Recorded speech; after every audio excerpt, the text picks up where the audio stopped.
Hello दोस्तों, आज मैं आपको एडीटी वन के बारे में बताऊंगा। बट ये एडीटी वन जो वीडियो बना रहा हूं मैं, ये उनके लिए है जिन्होंने न्यू कंपनी इनकॉर्पोरेट करी है और उन्हें एडीटी वन कैसे फाइल करना है उनके लिए बना रहे हैं। मोस्टली लोग ये सोचते हैं, कई लोगों की कंसर्न ये है कि क्या फर्स्ट ऑडिटर जो हम अपॉइंट करते हैं उसमें एडीटी वन फाइल करने की जरूरत है। हाँ, एडीटी वन फाइल करने की जरूरत है। क्यों? क्योंकि उसका भी एक लॉजिक है। अगर आप एडीटी वन फाइल नहीं करेंगे, जो भी ड्यू डेट है उसकी, तो नेक्स्ट ईयर में जब आप एओसी 4 को फिल करोगे तो उसमें एसआरएन नंबर मांगता है एडीटी वन का। और अगर उस टाइम आपने एडीटी वन फाइल नहीं किया है फर्स्ट टाइम में, तो वापस सेम टाइम में जब एओसी 4 की ड्यू डेट होगी उस टाइम में आपको एडीटी वन फाइल करनी पड़ेगी। और जब आप उस टाइम फाइल करोगे तो बहुत ज्यादा उसकी पेनल्टी होती है, राइट? वो भी मैं आपको बताऊंगा। तो अभी सबसे पहले आप ये दिमाग में रख लो कि ये जो वीडियो है ये उन लोगों के लिए है जिन्होंने कंपनी इनकॉर्पोरेट करी है, अभी रिसेंटली इनकॉर्पोरेट करी है और उनको एडीटी वन फाइल करनी है। उनको जो भी प्रॉब्लम्स है वो मैं एक एक करके स्टेप वाइज मैंने बताया। अब यहाँ अगर हम प्रोसीजर में देखेंगे तो सबसे पहला क्या है, provision for appointment of the first auditor as per companies act. Second की है, मैंने एक एक करके सारी डिटेल्स बनाई हुई है और एक एक करके स्टेप वाइज मैं आपको बताऊंगा, ठीक है। दूसरा, due date of ADT one. तीसरा, हाउ टू डिटरमाइन, आप डिटरमाइन कैसे करोगे कि एडीटी वन की ड्यू डेट क्या है। चौथा, आप देखेंगे documents required for ADT one, क्या क्या डॉक्यूमेंट्स रिक्वायर्ड है। पांचवा है गवर्नमेंट की फीस क्या है, नॉर्मल फीस क्या है एडीटी वन की। छठा है कि अगर आप penalty for non filing of ADT one on time, अगर आप एडीटी वन ऑन टाइम पे फाइल नहीं करते तो उसकी पेनल्टी है प्रॉपर। और लास्ट है information required before filing ADT one. जब भी आप एडीटी वन आप ओपन कर रहे हो, ये सारी चीजें, ये है कि आपको एक जनरल इन्फॉर्मेशन दी गई है। अब आप जब एडीटी वन फाइल करोगे तो उससे पहले क्या इन्फॉर्मेशन आपके पास होनी चाहिए वो सारी डिटेल बताई गई है। तो सबसे पहले हम चलते हैं provision for appointment of the first auditor, ठीक है। अब आप दोनों में जो भी डाउट है वो मैं आपको क्लियर कर देता हूं। जो पहला 30 डेज है वो बोर्ड ऑफ डायरेक्टर के द्वारा जो मीटिंग होगी उसमें अपॉइंट होगा। अगर सपोज करो कि कोई कंपनी इनकॉर्पोरेट करी और 30 दिन के अंदर बोर्ड ऑफ डायरेक्टर ने नहीं अपॉइंट कर पाए तो उनके मेंबर्स अपॉइंट करेंगे एक्स्ट्रा ऑर्डिनरी जनरल मीटिंग में, ठीक है। हो सकता है कि पहली मीटिंग में अपॉइंटमेंट नहीं हो पाई हो तो दूसरी मीटिंग में हो जाएगी। कोई ऐसा, इसके लिए सेपरेट रूल बनाया हुआ है कि आप ईजीएम में अपॉइंट कर सकते हैं, न्यूली इनकॉर्पोरेटेड के लिए है, ये आप ध्यान रखिए, ठीक है। अब हम नेक्स्ट चलते हैं, due date of ADT one. ADT one की ड्यू डेट क्या होती है? ADT must be file within 15 days from the date of appointment of the auditor by board of director or appointment in AGM failure by board of director। ये अभी अभी मैंने आपको समझाया कि अगर बोर्ड ऑफ डायरेक्टर ने अपॉइंट करा तब भी 15 दिन के अंदर फाइल करनी है एडीटी वन, और अगर ईजीएम में अपॉइंट हुआ जब भी 15 दिन के अंदर फाइल करनी है। अब उसकी डेट क्या है वो भी डेट मैं बताता हूं, अभी एक एक करके एग्जांपल वाइज बताओ। Let's understand about the EGM. EGM होती क्या है? If board of director fails to appoint the auditor within 30 days, अगर बोर्ड ऑफ डायरेक्टर 30 दिन के अंदर फेल हो जाते हैं इनकॉर्पोरेशन डेट के, तो उनके जो मेंबर्स होते हैं वो ईजीएम करते हैं। वो 90 दिन के अंदर ईजीएम करनी होती है, इनकॉर्पोरेशन डेट के 90 दिन के अंदर। अब हम नेक्स्ट चलते हैं, how to determine the due date. ये मैंने आपको बताया, मैं आपको प्रैक्टिकल करके दिखाऊंगा। ये हमने कंपनी इनकॉर्पोरेट करी है दिसंबर 2020 में, ठीक है।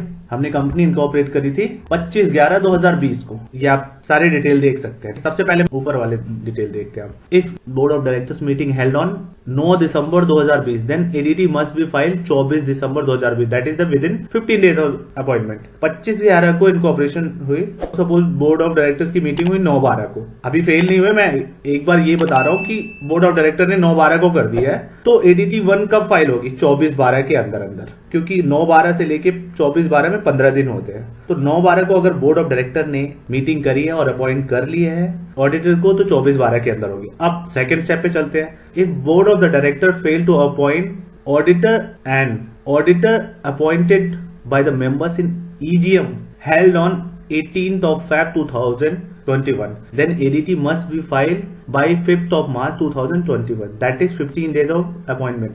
ये जो 15 डेज होती है ये मीटिंग से काउंट करते हैं हम। तो 18 से अगर हम 15 दिन का जो काउंट करेंगे तो 5/3 लाएगी लास्ट डेट। अब हम इस सीट पे चलते हैं, ये पूरी डिटेल है ना, इस पे चलते हैं। आपको इसमें एक एक चीजें क्लियर हो जाएंगी क्योंकि ये बिल्कुल प्रैक्टिकल है और ये जो मैं आपको वीडियो बना के दिखा रहा हूँ ये बिल्कुल प्रैक्टिकली बना के दिखाऊंगा। कंपनी हमने इनकॉर्पोरेट करी 25/11/2020 को, ये डिटेल मैंने शेयर नहीं करी है। Sen number company name ABC foundation, ये भी मैंने ऐसे ही लिख दिया। अब मीटिंग बाय बोर्ड 25/12 को इसकी मीटिंग होनी थी। 30 दिन के अंदर मीटिंग होनी चाहिए बोर्ड ऑफ डायरेक्टर की। 25/12 को फेल हो गए, मीटिंग नहीं हो पाई, या फेल हो गए या फिर उसमें अपॉइंटमेंट नहीं हो पाई। ये 30 दिन 25/11 से 25/12 30 दिन, दैट इज 30 डेज। अब क्या हुआ, जब आप 25/12 के अंदर आपने मीटिंग करी और आपने अपॉइंटमेंट नहीं कर पाए, तो अब क्या होगा, auditor appointment bye members in EGM 139(6) में जैसा कि पहले बताया गया, या तो आप 30 दिन के अंदर बोर्ड ऑफ डायरेक्टर अपॉइंट करेंगे या फिर 90 डेज के अंदर ईजीएम में मेंबर्स अपॉइंट करेंगे। अब यहां पर मेंबर्स और board of director most probably same है, बट उसमें भी अगर कोई डाउट हो तो आप कमेंट्स में लिखिएगा। अभी हम चलते 25/11 से अगर हम 90 डेज देखते हैं तो 18 फरवरी से ऊपर जाएगा, क्योंकि 18 फरवरी को जो ईजीएम हुई है वो 85 दिन में हुई है, that is with in 90 days. तो ये वैलिड है, ईजीएम वैलिड है और अपॉइंटमेंट भी वैलिड है। अब हम देखेंगे कि ईजीएम जो हुई है इसके अकॉर्डिंग हमारी ड्यू डेट कब तक की है। 18/2 को हमने ईजीएम कर ली, ये एक्चुअल है, ठीक है। 18/2 को हमने ईजीएम कर ली। अब 18/2 से 15 दिन के अंदर हमें ADT 1 फाइल करना। अब ADT 1 हम फाइल करेंगे 5 मार्च 2021 के अंदर, जो ये 18/2/2021 से 15 दिन के अंदर है। तो यहां से आपको ये डिटरमाइन हो गया कि आपको ड्यू डेट क्या है। और ये एक्चुअल में ये बिल्कुल प्रॉपर वीडियो ऐसी है कि जो एक्चुअली में ये ADT 1 फाइल करी जा रही है। नेक्स्ट चलते हैं। हम क्या करते हैं, हम फॉर्म फिल कर देते हैं और उसके बाद हम DSC जाके MCA की साइट पे अपडेट करते हैं। ऐसा नहीं करना चाहिए। ऐसा करने से अगर बाद में आप अपडेट कर देते हैं तो फाइल ले लेगी, लेकिन कभी कभी सिस्टम में ऐसी प्रॉब्लम आ जाती है, कैचे और हिस्ट्री डिलीट करने पर भी नहीं होते। तो आप ये ध्यान रखें, जब भी आप ADT 1 कोई भी फॉर्म XYZ कोई भी फॉर्म अगर आप फिल करें तो वो DSC वही होनी चाहिए जो ऑलरेडी MCA की साइट पे रजिस्टर्ड हो। अदरवाइज कैचे फाइल बन जाती है और वो उस कंप्यूटर में रही जाती है और फिर आपकी फाइल नहीं जनरेट हो पाती है और ना ही सबमिट हो पाती है। नेक्स्ट चलते हैं हम। गवर्नमेंट की फीस क्या है ADT 1 की, जिनकी शेयर कैपिटल 1 लाख तक है उनकी 200, 1 लाख से 4,99,999 से उनकी 300 है, 5 लाख से 25 लाख तक की 400 और 25 लाख से 1 करोड़ तक की 500 है। ये गवर्नमेंट फीस है, नॉर्मल फीस अगर आप विद इन ड्यू डेट में आप सबमिट करते हैं, और 1 करोड़ से ऊपर वालों की 600 है। अब हम पेनल्टी पे चलते हैं। अगर हम penalty for the non filing of ADT 1 on time, अगर हम टाइम पर नहीं फिल करते, जैसे हमने 30 दिन क्रॉस कर गए और 30 दिन के बाद अप टू 30 डेज, 30 दिन के बाद और 30 दिन के अंदर अगर हम फाइल कर रहे हैं तो 2 टाइम्स, इट मीन अगर आपका शेयर कैपिटल 2 लाख है तो आपको 300 और प्लस 30 डेज के और 600 रुपए देने पड़ेंगे। ऐसे ही 30 से 60 दिन के 4 टाइम्स ऑफ नॉर्मल। ये सारी डिटेल यहाँ पे लिखी हुई है, ठीक है। अब नेक्स्ट चलते हैं। Information required before filing ADT 1। ये मैंने एक एक चीजें लिख दी है। जब आप ADT 1 फाइल करेंगे तो आपको क्या क्या रिक्वायरमेंट होगी। जब आप फाइल करेंगे तो सबसे पहले आपको सिन नंबर चाहिए। सिन नंबर आपको वहां पे एंटर करना है और उसके बाद रिफिल कर देना है। उसके बाद आपको कंपनी की ईमेल आईडी नोट करनी है, वहां पे फिल करना है 2C में। ये जो मैंने आपको दिखाया है ये वहां का सीरियल नंबर है। सीरियल नंबर 2 और 2C में आपको ईमेल आईडी डालनी है। नेक्स्ट हम चलते हैं 3A में। Whether company is falling under any class of companies as per section 139(2)। किसी अलग सेक्शन के लिए है, वो मैं आपको अलग बताऊंगा। मैंने आपको पहले ही बताया था कि ये जो वीडियो है ये 139(6) के लिए है, जो कंपनी न्यू इनकॉर्पोरेट होती है, फर्स्ट ऑडिटर के लिए है। तो अभी यहाँ पे आपने नो करना है।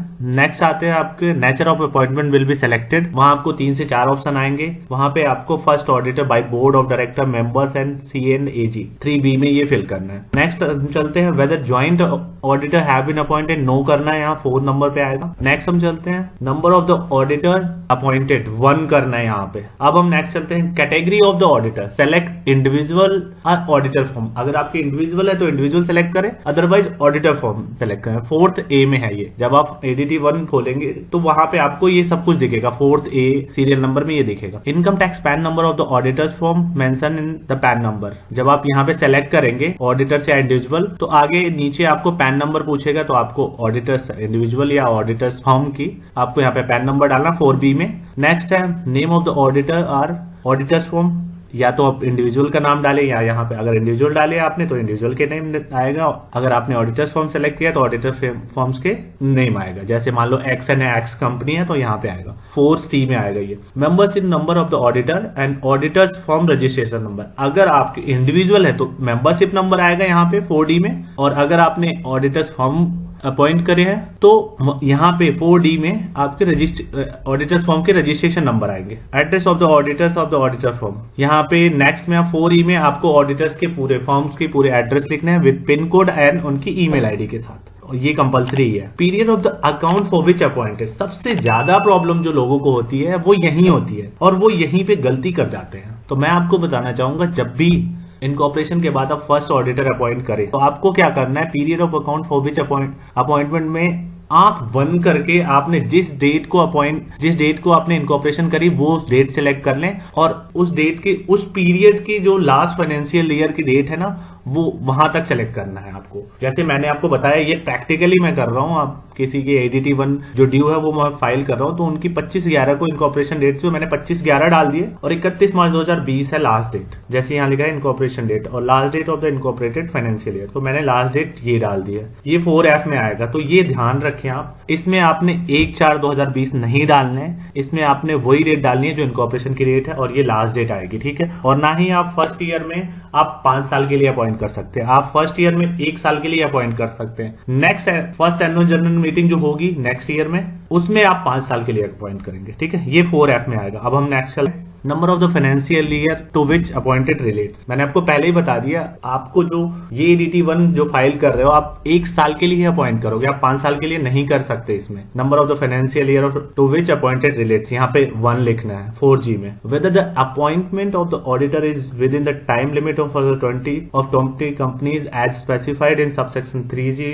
Of section 141। यस, जो ऑडिटर्स होते हैं उनको 20 कंपनीज तक की लिमिट होती है और वो जो कंसर्न लेटर देते हैं वो उसी में ही सर्टिफिकेट भी दे देते हैं कि हाँ हम एलिजिबल हैं अपॉइंटमेंट होने के लिए, ठीक है। यहाँ पे आपने यस करना है, 4H में आएगा ये। Specify the tenure of the previous appointment of the auditor and auditors form, यहाँ आपको 0 करना है क्योंकि कंपनी अभी फर्स्ट ईयर है तो कोई पुराना ऑडिटर नहीं है, 4F में आएगा। नेक्स्ट चलते हैं, whether auditors has been appointed in annual general meeting, यहाँ पे आपने नो करना है क्योंकि एनुअल जनरल मीटिंग में हुए ही नहीं है अपॉइंट, या तो वो बोर्ड ऑफ डायरेक्टर से हुए हैं या फिर वो EGM में हुए हैं। 5th A में आपको नो करना है, ये ध्यान रखें। डेट ऑफ अपॉइंटमेंट, ये डेट ऑफ अपॉइंटमेंट जो डालनी है आपको, ये डेट ऑफ अपॉइंटमेंट मैं आपको एक बार फिर से बता देता हूँ। यहाँ पे थोड़ी सी गलती होगी मुझसे, यहाँ पे आपका आएगा 25/12/2020, 25/12 तक आप कर सकते। तो ये 9/12 डाला गया, ये भी डाल सकते हैं हम, और अगर बोर्ड के द्वारा हुई है। लेकिन जो अभी हम रिसेंट जो हम एक्चुअल में भर रहे हैं उसमें 18 Feb 2021 में अपॉइंट करा है हमने। अगर आप देखेंगे जो मैंने पहले दिखा दिया है, तो डेट ऑफ अपॉइंटमेंट में वही डेट आएगी जो आपने EGM में डेट करी है। जिस डेट को आपने EGM करी है वही डेट आएगी डेट ऑफ अपॉइंटमेंट की, या फिर EGM वाली डेट या फिर बोर्ड ऑफ डायरेक्टर वाली डेट। हमारे केस में क्या है, जो हम ADT 1 फाइल कर रहे हैं वहां 18 Feb 2021 आएगा। ये पुराने डेटा थे इसलिए थोड़ा चेंज करना भूल गए हम। नेक्स्ट, ये 6 मार्क में आएगा सीरियल नंबर में। Whether auditor is appointed due to casual vacancy in the office of auditor, यहाँ नो करना है आपने, कोई कैजुअल वैकेंसी नहीं है, फर्स्ट टाइम हो रहा है। ये 7 सीरियल नंबर पे आएगा। Mandatory attachment of ADT 1, mandatory क्या है? मैंडेटरी यही है, copy of intimation sent bye, जो कॉपी भेजी गई थी उसकी PDF बनानी है। और सपोज आपके पास अगर आप साइन करने, जैसे मोस्ट प्रॉब्ली डायरेक्टर्स नहीं होते साइन करने के लिए, तो मैंने आपको पहले बताया वहां पे SD करके आप जो सैंपल आपको मिलेगा उसमें ऑलरेडी SD है, तो आप उसमें SD करके अटैच कर सकते हैं, क्योंकि ऑथराइज तब हो जाता है क्योंकि आप जब उसमें DSC लगाते हैं वो ऑथराइजेशन वहीं से हो जाती है। तो आपको यहाँ पे इंटीमेशन सेंट बाय कंपनी, ये अटैचमेंट मैंडेटरी है। Written consent and certificate given by the auditor, written consent जो ऑडिटर ने दिया और सर्टिफिकेट दिया है, उसके अंदर ही सर्टिफिकेट होता है जिसमें ये बताया जाता है कि हमारा जो ऑडिटर फॉर्म है या हम जो ऑडिटर है वो एलिजिबल है। और ये तीनों ये जो दोनों कॉपी है इनको अपने PDF में बनानी है और अटैच करनी है। ये resolution pass bye the board of company, ये भी आपने, ये तीनों लेटर आपने वहीं पे लगाने हैं, ठीक है। अभी मैंने आपको ADT 1 स्टेप वाइज मैंने PPT में सारी एक एक करके डिटेल्स बता दी। अब हम क्या करेंगे, अब प्रैक्टिकली ADT 1 फाइल करें। अब ADT 1 फाइल कैसे करेंगे? फाइल करने से पहले हमें डाउनलोड कहाँ से करना है वो चेक कर। गूगल पर आना है आपको, MCA 21 में वेबसाइट को ओपन करना है। ओपन करने के बाद आप देखेंगे ऊपर फॉर्म्स एंड डाउनलोड है, यहाँ पे आपने Ctrl F करना है और यहाँ लिखना है ADT 1, ये आपने ये वाला करना है। ये है इंस्ट्रक्शन, आपको इंस्ट्रक्शन अगर देखना है तो आप ये कर सकते हैं, इसमें इंस्ट्रक्शन भी होंगे बट इस वाले में सिर्फ फॉर्म होंगे, तो हम ये करेंगे। अब ये डाउनलोड हो गया, अब हम इसे फोल्डर में ओपन करेंगे। फोल्डर में ओपन करने के बाद इसे अट्रैक्ट करेंगे और सेम जगह ही सेव कर देंगे, ये हो गया। अब यहाँ पे हम इसे ओपन करेंगे। ADT 1 में हमें स्टेप वाइज जो भी हमारे सीरियल नंबर वाइज थे वो मैंने आपको PPT में एक एक करके समझा दिया। अब वो जो मैंने आपको समझाया वो यहाँ पे एक एक करके दिखेगा, आप क्रॉस चेक कर सकते हैं। सबसे पहले आपने क्या करना है, ये ADT 1 आपको आपको ओपन हो गया। अब आपने क्या करना है, इसे यहाँ पे CIN नंबर डालना है कंपनी। मैं आपको प्रैक्टिकली ADT1 फाइल करना दिखा रहा हूँ। एक्चुअली में ये ऑलरेडी न्यू कंपनी है और इसकी ADT1 ड्यू थी और मैं वो साथ साथ फाइल करके आपको दिखा रहा हूँ। यहाँ आपको सिन नंबर डालना है, इसके बाद यहाँ पे प्रीफिल कर, जैसे आप प्रीफिल करोगे ये अलाउ करें और यहाँ ऑप्शन में जाना है आपने, ट्रस्ट दिस डॉक्यूमेंट ऑलवेज करना, यस, और इसे सेव वहीं करना है, नेम नहीं चेंज करना, आप यस करना, ये हो गया। अब आप इसे वापस प्रीफिल करें, जैसे आप प्रीफिल करेंगे ये दोनों चीजें फिल हो जाएंगी, ईमेल आईडी भी फिल होकर आ गई। अब आपको सबसे पहले क्या करना है, जो मैंने आपको पीपीटी में दिखाया था, आप पीपीटी देख सकते हैं और उससे क्रॉस चेक कर सकते हैं। सबसे पहले whether the company is following under any clause of the company as per section 139 no. मैंने आपको बताया था ये वीडियो के लिए है जिन्होंने कंपनी न्यू इनकॉर्पोरेट करी है, और न्यू इनकॉर्पोरेट करने के बाद जब फर्स्ट ऑडिटर अपॉइंट होते हैं तो उनके लिए ADT1 बिल्कुल सेपरेट होता है, तो ये उन्हीं के लिए वीडियो। अभी हम इसकी बात नहीं करेंगे 139(2) की, क्योंकि अभी हम फर्स्ट ऑडिटर के जो सेक्शन होता है वो 139(6) होता है, तो अभी हम इसकी बात करें। नेचर ऑफ अपॉइंटमेंट मैंने आपको बताया था, यहाँ पे first auditor by the board of director members and public C&A, यहाँ फर्स्ट वाले ये कर देंगे। Whether joint direct auditors have been appointed, no, single director है, ये बाय डिफॉल्ट 1 आएगा।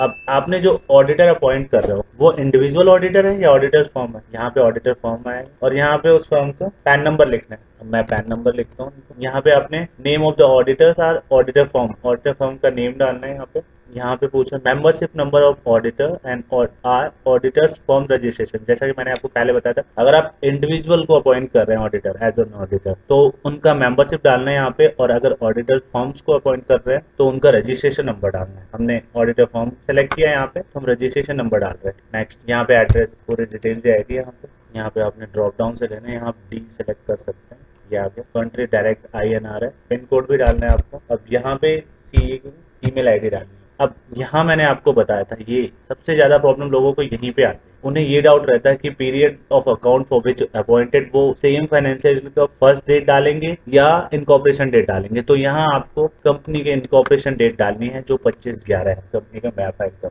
यहाँ पे मैंने 25/11 डाल दिया। अब सेम फाइनेंशियल के लास्ट डेट यहाँ पे डालेंगे 31 मार्च।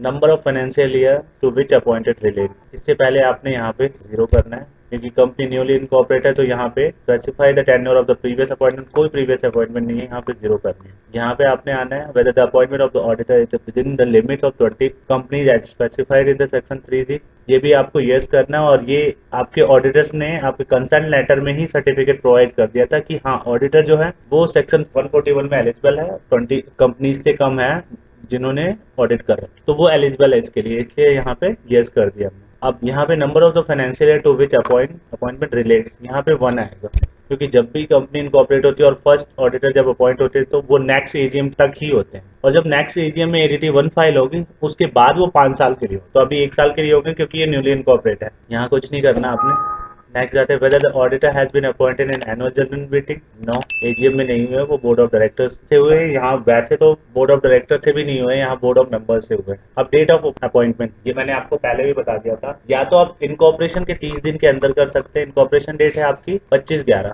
तो आप 25/11 से 25/12 में कर सकते थे, बट 25/12 में नहीं कर पाए क्योंकि आज 22 फरवरी है, ठीक है। अब 25/11 से 25/12 में भी अगर आपने नहीं करी तो आपको दूसरा जो EGM, अगर आप बोर्ड ऑफ डायरेक्टर फेल हो गए अपॉइंटमेंट करने के लिए ऑडिटर, तो जो कंपनीज के मेंबर्स हैं बोर्ड ऑफ मेंबर्स वो अपॉइंट करेंगे, उसके लिए EGM की जरूरत पड़ेगी, ठीक है, एक्स्ट्रा ऑर्डिनरी जनरल मीटिंग। और EGM कितने दिन के अंदर होती है? EGM होती है इनकॉर्पोरेशन डेट की 90 डेज के अंदर। तो अब 90 डेज हमने जो EGM करी है वो 8 फरवरी को करी है, राइट। 8 फरवरी को अगर हम देखेंगे तो 25/11 से लेके 8 फरवरी तक 89 डेज होते हैं, हमने 90 डेज के अंदर कर ली, तो इसलिए मैंने यहाँ पे डेट ऑफ अपॉइंटमेंट 8 फरवरी डाली। अगर यहाँ पे 10 फरवरी डालते हैं तो ये लीगल्स नहीं है, ये एलिजिबल भी नहीं है अपॉइंटमेंट करने के लिए, इसलिए हम 90 दिन से पहले ही कर रहे हैं EGM के अकॉर्डिंग। अब हम नेक्स्ट चलते हैं, whether auditor is appointed due to casual vacancy, no. जैसे आप यहाँ नो करेंगे यहाँ भरने की कोई जरूरत नहीं है आपको। अब आपने अटैचमेंट डालनी है, मैंने आपको पहले भी बताया था, सारे अटैचमेंट आपको दिखा देते, फिर भी अगर आपको सैंपल चाहिए तो वो डिस्क्रिप्शन में आपको मिल जाए उसके लिंक। अब एक एक करके हम यहाँ पे, सबसे पहले copy of intimation sent by company, ये कंपनी के द्वारा CA को इंटीमेशन दी जाती है, वो अटैच कर दी मैंने। अब written consent given by the auditor, जो ऑडिटर ने कंसेंट दिया उसमें सर्टिफिकेट दिया है कि 141 में वो एलिजिबल है ऑडिटर बनने के लिए, उसी कंसेंट लेटर में ही सर्टिफिकेट है। थर्ड एंड लास्ट है copy of resolution pass bye the board of company, यहाँ पे हमने रेजोल्यूशन डाल दिया। अब आपने कुछ नहीं करना, यहाँ पे चेक फॉर्म करना है। यहाँ देखिए ये रेजोल्यूशन नंबर पूछ रहा है, तो हमें क्या करना है, हमें यहाँ पे रेजोल्यूशन नंबर डालना है, 02 डालेंगे यहाँ पे, और ये जो डेट होगी ये मीटिंग की डेट होगी जिस डेट में अपॉइंटमेंट हुए, 8 फरवरी 2021। तो यहाँ पे हम 8 ऑफ Feb 2020 सेम डेट होगी जिस डेट में अपॉइंटमेंट करी है, जिस डेट में मीटिंग हुई है, जिस डेट में मीटिंग हुई है उसी डेट में अपॉइंटमेंट भी हुई है। तो और रेजोल्यूशन भी उसी डेट में पास हुआ था। और दो हमने इसलिए डाला है क्योंकि ये बोर्ड ऑफ मेंबर्स ने अपॉइंट करा है। फर्स्ट जो बोर्ड की मीटिंग हुई थी, पहले जो रेजोल्यूशन पास हुआ था उसमें नहीं हो पाया था, तो इसलिए सेकंड यहाँ पे डाल दिया हमने रेजोल्यूशन नंबर, और डेट डाल दिया हमने 8 ऑफ Feb 2021। यहाँ पे हमने डायरेक्टर डाल दिया था ऑलरेडी, यहाँ पे हमने डिन नंबर नहीं डाला था, वो हम डाल रहे हैं। ये हमने डिन नंबर डाल दिया। अब हम क्या करेंगे, इसे चेक फॉर्म करेंगे। ये बता रहा है form level pre security is successful. अब हम इसे प्री सिक्योरिटी अगर करते हैं, वैसे तो प्री सिक्योरिटी हम साइन लगाने के बाद करना होता है, बट एक बार चेक कर लेते हैं। ठीक है, जैसे हमने प्री सिक्योरिटी करा, यहाँ पे आ गया please affix a valid DSC for director. अब हमने क्या करना है, यहाँ पे डीएससी लगानी है, बट ये जरूर ध्यान रखना है आपने, जो आप डीएससी लगा रहे हो, ये मैंने आपको पीपीटी में भी पहले ही बता दिया था कि जो आप डीएससी लगा रहे हो ये ऑलरेडी सेम डीएससी एमसीए पे रजिस्टर्ड होनी चाहिए। ठीक है, और अगर रजिस्टर्ड नहीं होती, लोग क्या करते हैं कि पहले डीएससी यहाँ लगा देते हैं, और जब पॉपअप आता है, जब आप फॉर्म सबमिट करते हो एमसीए पे, और जब पॉपअप आता है कि MCA your DSC is not registered on MCA, तो आप क्या करते हैं, फॉर्म पे साइन लगाने के बाद आप वापस उसको अपलोड करते हो एमसीए पे, तो कभी कभी तो ले लेता है, बट कभी कभी प्रॉब्लम आ जाती है, कैचे फाइल डिलीट ही नहीं होती, जिसकी वजह से आपका फॉर्म खराब हो जाता है। तो आपको ध्यान यही रखना है कि जब भी आप साइन लगाएं तो सेम डिजिटल सिग्नेचर एमसीए की साइट पे अपडेट रहनी चाहिए। मैं जो साइन लगा रहा हूँ ये ऑलरेडी अपडेटेड है, क्योंकि कंपनी इनकॉर्पोरेट हुई थी तो सेम डिजिटल सिग्नेचर लगे थे। ठीक है, अब हमने क्या करना है, एक चीज और ध्यान रखना है, डिजिटल सिग्नेचर लगाने से पहले आपको ये एक ऑप्शन है, इस पे अनमार्क करना है। यहाँ पे आना है आपने, पर मैं वापस चेक कराता हूँ आपको। एडिट में आना है, प्रेफरेंसेस में आना है, और सिग्नेचर में आना है, मोर पे आना है, और यहाँ पे include signatures revocation status. Okay, अब इसके बाद आपने यहाँ पे साइन लगाया। ये प्रोसेसिंग ले रहा है, थोड़ा सा टाइम लगेगा। जिस डायरेक्टर के हमने डिन नंबर लगाया उन्हीं डायरेक्टर को हम डीएससी लगाया, ये आपने साइन कर दिया। आपको नेम चेंज नहीं करना, कभी भी सेम नेम पे सेव करना और यस करना। यहाँ पे आपने डीएससी के पिन डालना है, ये आपके सिग्नेचर लग गए। अब आपको एक बार क्रॉस चेक कर लेना है कि सारी चीजें ओके थी। ठीक है, सब कुछ ओके हो गया। अब आपको इसको प्री सिक्योरिटी, ध्यान रहे प्री सिक्योरिटी जरूर करनी है, क्योंकि अगर प्री सिक्योरिटी नहीं करेंगे तो आपको फॉर्म अपलोड नहीं हो रहा एमसीए की साइट पे, वहाँ सेम पॉपअप आ जाएगा प्री सिक्योरिटी नॉट सकता। आप पहले यहाँ पे प्री सिक्योरिटी कर, प्री सिक्योरिटी के बाद फॉर्म को सेव करें। अभी ये प्रोसेस चल रहा है प्री सिक्योरिटी। यहाँ पे दिख गया ये स्टेटस में no pre security error have upload. अगर कोई प्रॉब्लम होती है तो यहाँ पे दिख जाते दिस इज द एरर। इसे ओके करेंगे हम, प्री सिक्योरिटी ये अनमार्क हो। अब हमने यहाँ से इसे बंद करना है और इसे यस करके सेव करना है। एमसीए के साइट पे जाना है, लॉगिन करना है और ये फॉर्म अपलोड करना है। मैंने आपको स्टेप वाइज पहले आप फॉर्म में क्या क्या भरना है, क्या क्या रिक्वायरमेंट्स है वो बताया मैंने आपको। उसके बाद फॉर्म सामने भर के दिखाया मैंने आपको। अब ये एमसीए की साइट पे अपलोड होंगे डायरेक्ट। आपके माई वर्क स्पेस में आना है, यहाँ अपलोड ई फॉर्म पर जाना है,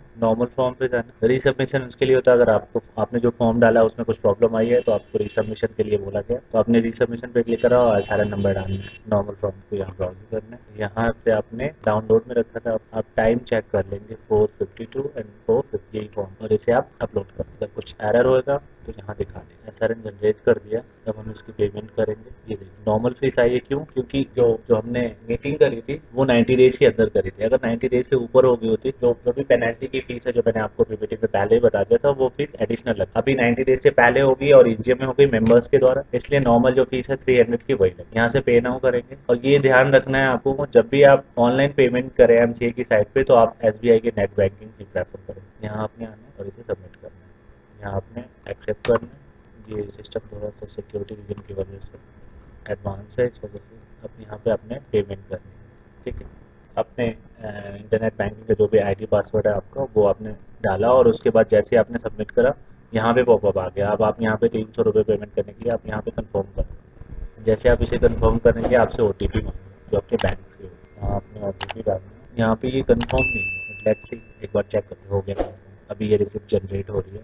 फिर भी अगर आपको कंफर्म नहीं होता तो मैंने अपनी एक सेपरेट वीडियो बनाई है जो आपको ऊपर लिंक में आ रहा है और डिस्क्रिप्शन में भी आपको मिलेगा, तो आप वहां से चेक कर सकते हैं कि अगर आपके जो पेमेंट है अगर वो सक्सेसफुल नहीं हुआ तो उसे कैसे करना है। ठीक है, बट ये ध्यान रखें जो आप पेमेंट करें वो आपको एसबीआई की नेट बैंकिंग से करनी। मेरा सक्सेसफुल हो चुका था ऑलरेडी और इस वजह से मेरे को प्रॉब्लम नहीं आई। अगर आपको सक्सेसफुल नहीं हुआ है तो वीडियो सेपरेट है जो लिंक में आ रहे हैं और डिस्क्रिप्शन में भी दिख रहा है, आप उसे चेक कर सकते हो और जो आपके चालान है वो सेपरेट जनरेट हो जाए। अभी एक बार हम चेक करके देखते हैं कि चालान जनरेट हो गए कि नहीं। आपने लॉग इन किया और माइक वर्क स्पेस में आया और जिस कंपनी के आपने ADT1 फिल किया वहाँ पे क्लिक करना है, या आप SRN के थ्रू भी जा सकते हैं, बट कंपनी को हमने इनकॉर्पोरेट करा है तो हम यहीं से जाए। ये देखिए आज की डेट में SRN नंबर ये है, ये हमने फॉर्म फिल किया और ये अप्रूव हो गया। जैसे आप अप्रूव पे क्लिक करेंगे आपको चालान मिल जाएगा। सपोज आपने इस कंपनी को इनकॉर्पोरेट नहीं करा तो आपके लिस्ट में नहीं आती, तो आपको कहाँ से चेक करनी है, आपको यहाँ से चेक करना है। यहाँ आना है आप और यहाँ पे ट्रैक SRN, यहाँ पे आपने SRN नंबर डालना है।